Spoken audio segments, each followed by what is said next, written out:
Welcome back to Dino's Kitchen. Today we're gonna make Pommes Anna. We require a bunch of potatoes, I'll leave the recipe in the caption, some salted butter, mild chorizo, not too spicy, and 2 eggs. What we're gonna do here, literally just peel the potato.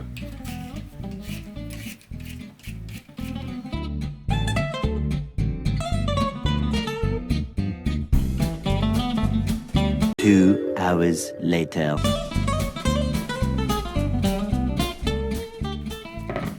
Once the potatoes are peeled, we're gonna wash them.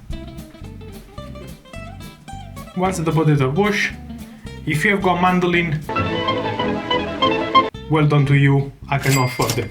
So what I do, I'm gonna use a fork and the same peeler of before. You literally wanna stab the potato and just randomly with the peeler try to create like ribbons of potato like that, as thin as possible. If you don't want to use the fork, you can hold the potato and do the same.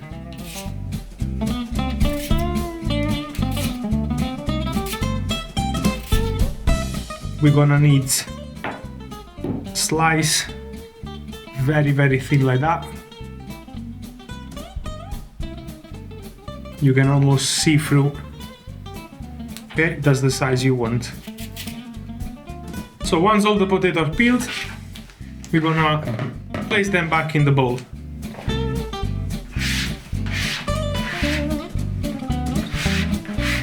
Next step, once the potatoes are cut, we're gonna melt some butter. Nice block of butter into it, and we're gonna literally melt that very slowly. We need to separate the clear part of the butter from the actual milk. So to do that, the only way is literally to melt at very low temperatures.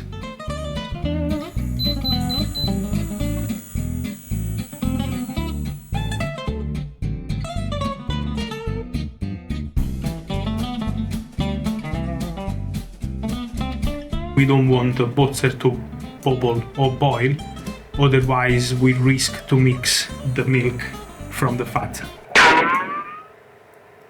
Like that. We don't want to really stir it too much as well, because otherwise we're gonna mix the two components.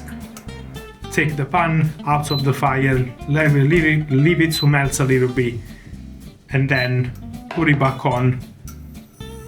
Maybe a few seconds, get the temperature, take it off. That is if you have got an induction hob. If you have got a gas one, just leave on the very low flame and that will do. So once the butter is fully melted, we're gonna need another bowl, a sieve. If you have got a cloth, you can use a cloth. I'm just gonna use some kitchen paper, a few layers, so then I can just throw away. So the next step, we need to be very delicate. We need to try and get just the top part of the butter. Okay, very slowly, and then we're gonna put into it. And what's gonna happen, we're gonna just get very clarified butter without any presence of milk in it. You can tilt a little bit the pan and very gently removing what you need. Keep doing the process until it's really hard to get just the clarified parts from the pan.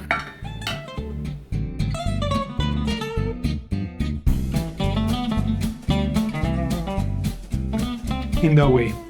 So as you can see here, we have got all the milk, and here we have got all the clarified butter, which now slowly is gonna filter through the kitchen towel.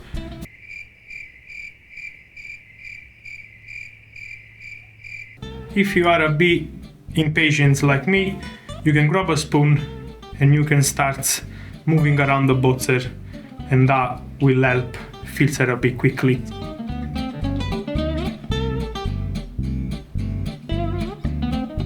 So now what we're gonna do, we're gonna get our potatoes and we're gonna chuck the butter into it.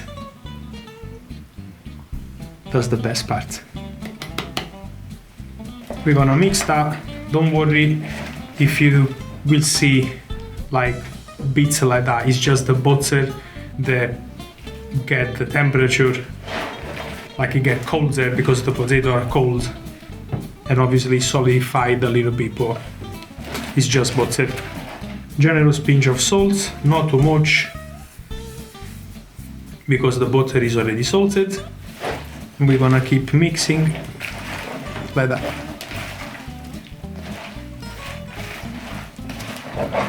Just make sure you really like massage the potatoes like that, so the butter goes everywhere. Take a little bit more time to do that, but make sure the process is done properly, because that it will make a better result in the end. Make sure it's like you're massaging a woman. So now that we have got our mix of butter, salt and sliced potato, we're gonna get a tray, little bit of parchment baking paper. Okay. And now there are two ways.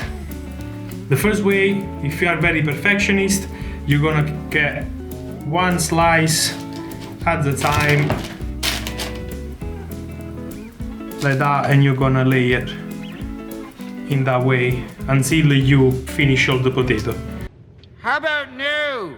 So what we're gonna do, we're gonna literally get an handful of, and we're gonna try and spread as even as possible, but don't worry too much about being very precise, because later on we're gonna press it with a weight on top, so everything will be pretty much nice and even. But still, just make sure you flat them out in that way.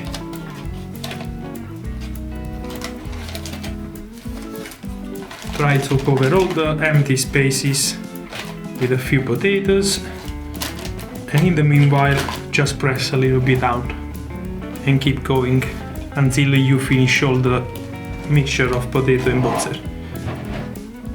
Always remember, after a few layers, press down with your hand, because like that you can also feel if eventually there are spaces where we have got less potato. So then we're gonna go and fill it. Don't worry if you think there's too much butter at the top, because as soon as it goes in the oven, it will melt and it will penetrate through the potatoes.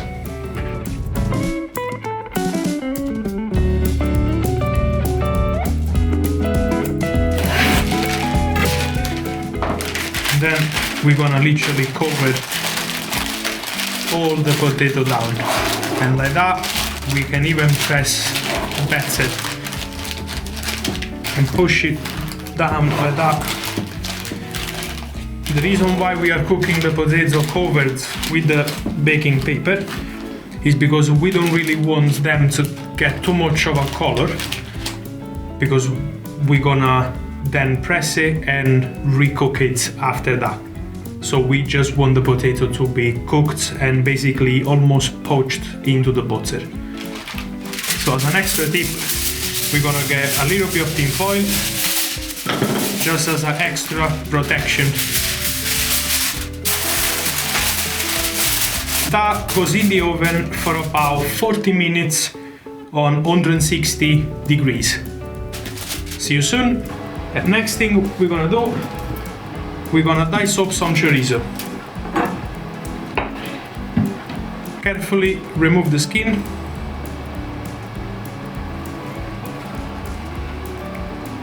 Now we're gonna slice that first, and then flip on the flat sides, always the flat sides on the chopping board. That will give you extra surface to cut and be safe. We can slice into 3 or 4, depends how thick you like the chorizo. Come cazzo si chiama, scusa? Un ocolo? No, un ocolo non è kiss e kiss. Un finger. finger, amore. Let the knife slide on the finger. Okay? So you have got like a guidance. But especially have a knife sharp and let the knife do the work. Okay? So we are looking for this kind of size from the chorizo. If you like smaller, you can make it smaller. If you want it bigger, have it bigger. We're gonna roast our chorizo off to make them nice and crispy. So nice pan on, maximum power, pan still cold. Let's go with the chorizo in. So what we are looking here is literally sweat the chorizo off, let all the oil and the fat from the chorizo to get out from the meat, and let the meat fry in the same fat.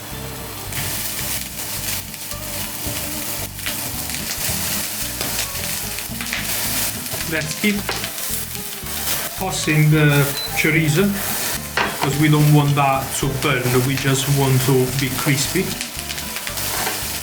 If you think the flame is too high, feel free to lower down, mid-flame.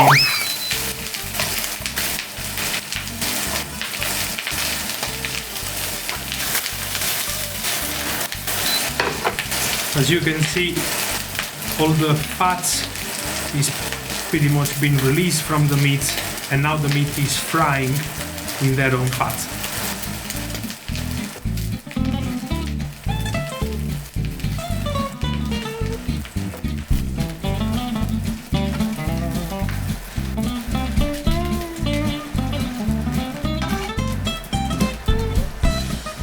Pass that through a sieve to separate all the oil from the meat, and I'll show you why. As you can see, we have got nice crispy bits of chorizo and all the fat underneath it, and we're gonna use that to create a chorizo mayo. So we're gonna need a hand blender cup, a hand blender. We're gonna start with cracking 2 eggs into it. Make sure you get a nice quality egg, pasteurized if possible. A splash of white vinegar. You can use lemon, orange, apple cider vinegar, balsamic vinegar, whatever you like. The vinegar, it basically helps all the fattiness of the oil and the consistency of the egg to be a bit smoother and lighter. As my personal touch, I really love American mustard, so we're gonna squeeze a little bit of mustard into it, roughly a teaspoon will do. And then you remember the chorizo oil from before? If it's not enough, you can add a little bit of sunflower oil or veg oil, whichever you like. You can mix with a little bit of olive oil. I'm not recommending extra virgin olive oil just because it's very strong and it could literally change the flavor of the mayo in itself. So what we're gonna do, 2 eggs, I'm gonna chuck in about 150 ml of chorizo oil, all in one go. Generously pinch of salt, maybe a little bit more. We're gonna stick the blender until the bottom of the glass, and then we're gonna start. And slowly noodle.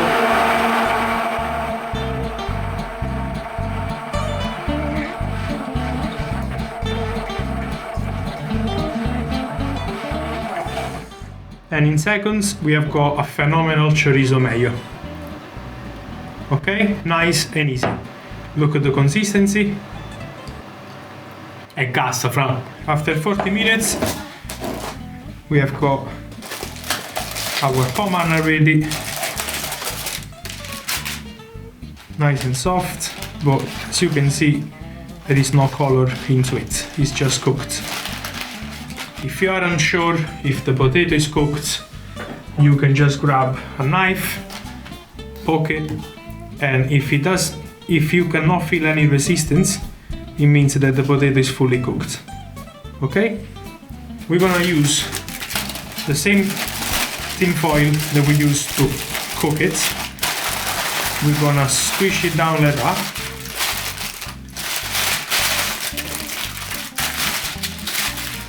And then we're gonna place another tray inside, or depends on the size of the tray and the shape that you have, it will probably be different. Make sure it's nice and pressed at the bottom, and then we're gonna use some weights on top. And we're gonna place in the fridge, ideally overnight, but if it's a small one like this one, a few hours will do. After 2 hours in the fridge, and there we go. As you can see, it's ready. Flip it on the chopping board. So what I like to do to have a very even piece, I'll trim all the edges. You can fry that separately.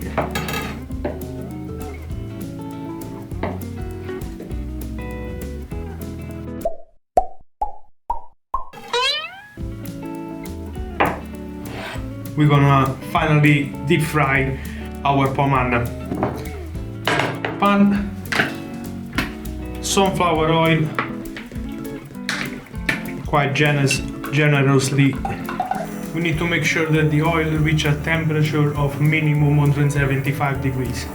I will recommend a little bit more, around 180, especially if you have got good sunflower oil, to create straight away a nice crispy outside and preventing all the butter popping out from the potato. So that's very, very important. It's a very good tip. Check the oil, put your finger in. No, I'm joking. Use a probe. We can start with one.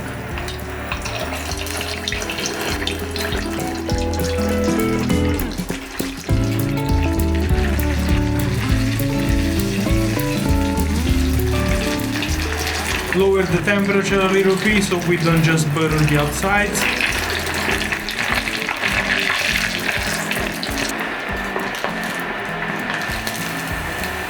We want nice and golden, but not burn.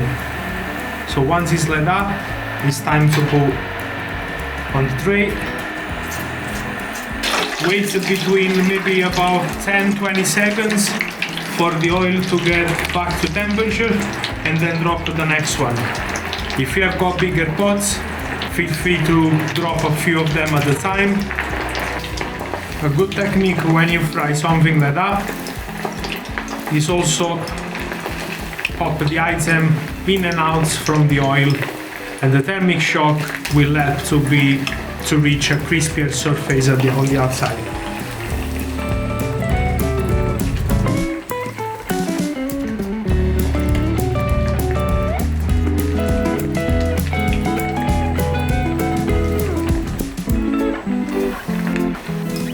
A few spoons of mayo in a separate bowl. Then we're gonna add our crispy chorizo inside of the mayo. Mix that together.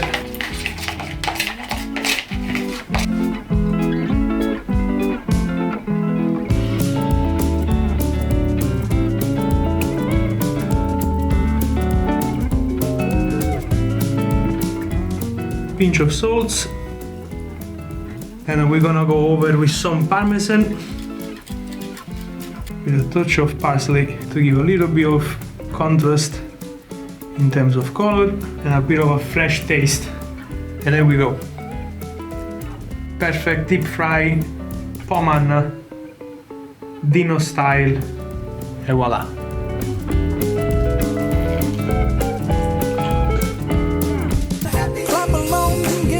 No, fra gas.